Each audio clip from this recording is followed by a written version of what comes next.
Inilah posisi ketinggian air di RT 02 RW 8 pada pukul 8 lewat waktu Bangkala dalam 5. Posisi ketinggian air makin meninggi dari posisi kemarin cuman 1 meter, sekarang sudah naik jadi 1,5 meter lebih.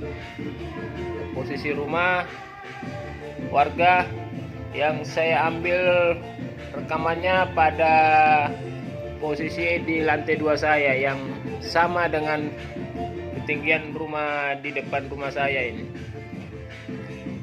Demikian laporan singkat dari Ketua PJ RT 02 RW 8 Kelurahan Manggala.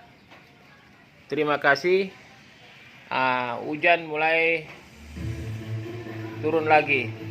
Semoga tidak membawa dampak yang negatif bagi warga untuk ketinggian air. Mudah-mudahan hari ini bisa surut kembali seperti waktu kemarin yang kurang lebih antara 75 sampai 1 meter. 75 cm sampai 1 meter. Warga sudah bisa jalan tanpa menggunakan sarana perahu bantuan dari BPBD. Demikian, terima kasih. Wassalamualaikum warahmatullahi wabarakatuh.